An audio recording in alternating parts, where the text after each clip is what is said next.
Well, Stu, welcome to the podcast. This has been fun, and we are in now a second episode of prayer and what prayer looks like. And I think we're going to do a 3-part series on prayer and talk about that. And so, to just get really practical, let me just ask you real quick, and you can kick us off here. Why do you think people struggle with prayer so much? Why do you think maybe people don't pray as often as we should, or we think maybe we're not good at prayer? And that's kind of threefold question. So why do you think people struggle with prayer? Why do you think maybe they think they're not good at prayer? I'm going to answer the last question first and just say... Yeah, any order. Well, because people don't practice enough. If you don't feel comfortable praying, you don't want to pray, so you're not going to pray. And therefore, when you need to pray, you don't feel comfortable doing it. And that's part of the struggle with it. I think the other part is we talk about needing to pray. We talk about going to church, getting baptized, becoming a Christian, and then, hey, you need to pray, you need to read your Bible. But we don't teach people how. We don't teach people how to pray. We don't say, hey, this is what prayer is about. This is what it really should look like. This is what it means. And we kind of stumble our way through it until we slowly develop, what it means to pray or what it looks like to actually pray. I think you made a really good point there that people don't practice. And so when we say we're practicing disciplines, that practicing means that we get better at it over time. And I think sometimes we think, man, I should just be good at this, out of the gate. But there are very few things in life that we are good at immediately. Most things take practice, and we get better over time. And I think sometimes, man, it's like watching the Olympics, right? The Olympics were on this past summer, winter, whatever. The Olympics are on, and you could watch those and go, man, figure skating's easy, right? You get this Monty Python movie or moment that's all there was to it. I'll go do that, and then you end up thrown off a cliff. But you watch experts do it and you're just that looks easy. And then you go do it and you're like, that was not easy. And so, the running meme is yeah, you need the luge. It's just going downhill fast on ice, right? It's just going down. Yeah, exactly. But no skill.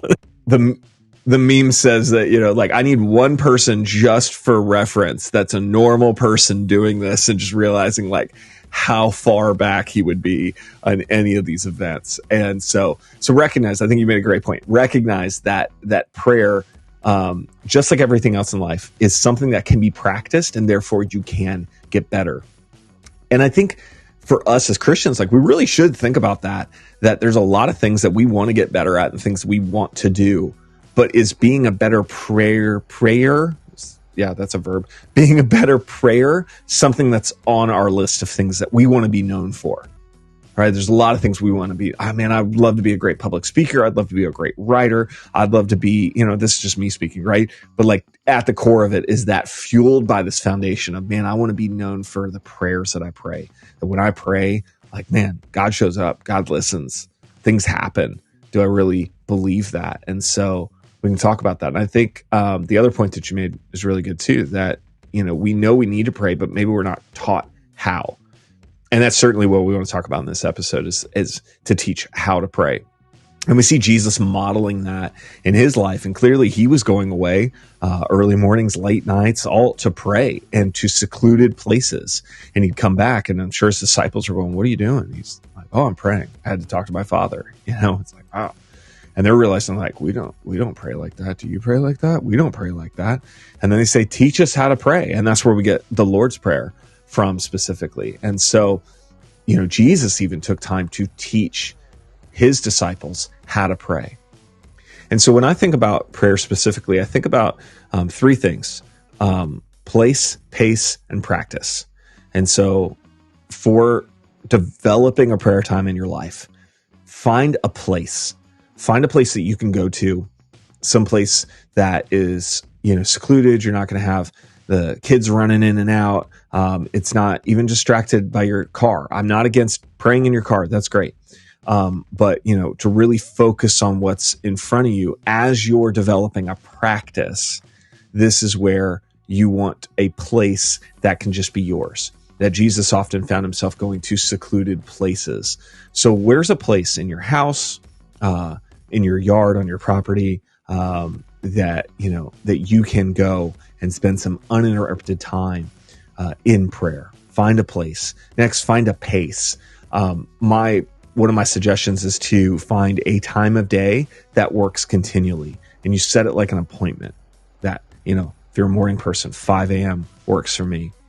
And that's what I'm going to do. I'm not a morning person. 5 a.m. does not work for me, right? Like, I'm more like 2 a.m., midnight, maybe 11. I'm getting older, so, soon it'll be 6 p.m. and I'll be eating dinner at 4. But I just find a pace that works so that you can do it. Now, if that pace is only 3 to 5 minutes, but it's 3 to 5 minutes and you're committing to that over and over and over every day, and you're going to try that for 21 days or whatever it is, keep to that pace. Just set a pace that is realistic for where you are in this season of life, so it can be consistent, and set it so that you can win. If you're like, man, I'm going to pray for 2 hours, I'm going to do that every day. Well, by day 3, when you didn't do it, now you feel like a failure, and you failed God, and God doesn't love you anymore, and you're just now spinning out. No. Like, just set it reasonably, 5 to 10 minutes, and learn how to sit and embrace maybe silence. Or we're going to talk about how to direct those thoughts when you get distracted. And that brings us to a practice. So place, pace, and practice. And we're going to talk even more about this in our next episode. But specifically, there are different prayers, historical prayers you can do. Things like journaling, lectio divina, even writing down some of those distracted thoughts so you can move past them. So you're taking those captive and moving on. Christian meditation. There are different things that you can do in order to set yourself up for success by finding a practice that works for you.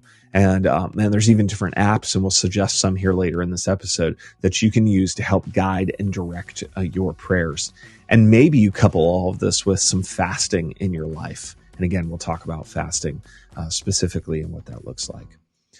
Stu, have you ever used any of those, a place, a pace, or a practice? Has any of those ever been beneficial to you? Absolutely.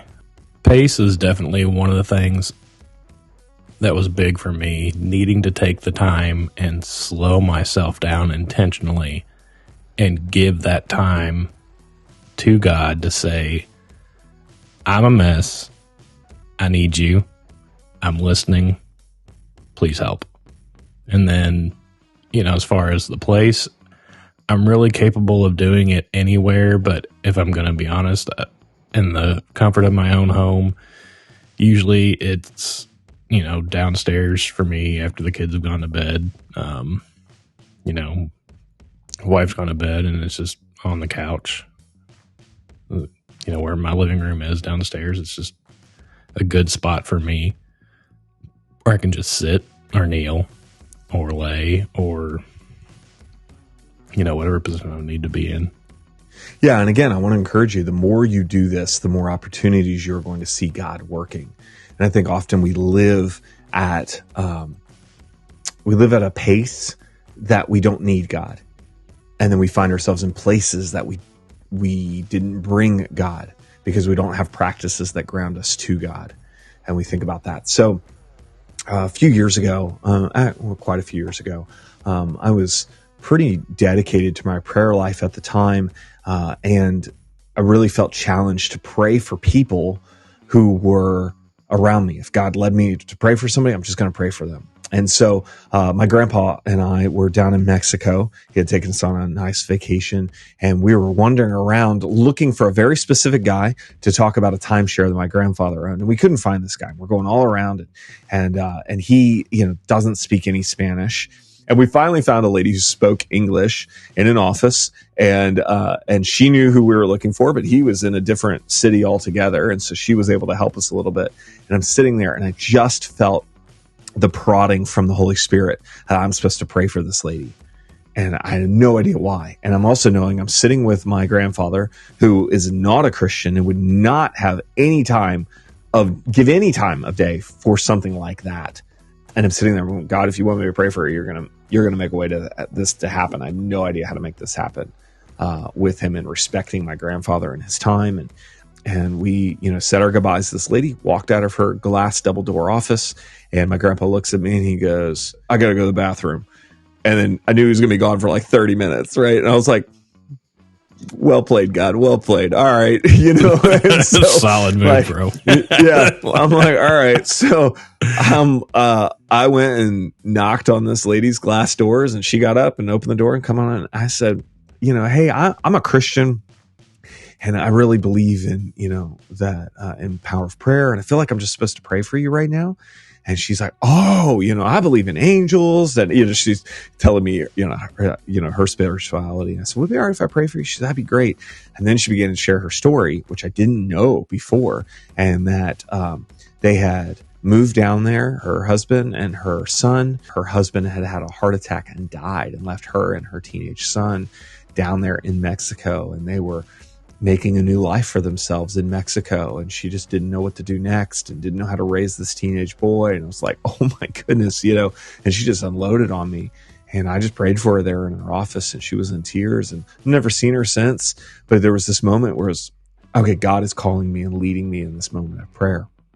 And so I want to encourage you as you find these rhythms, as you find places to commune with God, he will show up in other places in your life and give you the boldness and the courage to do those things. And so just give it time. It's a practice that you can do. And again, realize it's not to get. Prayer isn't, we don't pray to get something. We pray to know someone.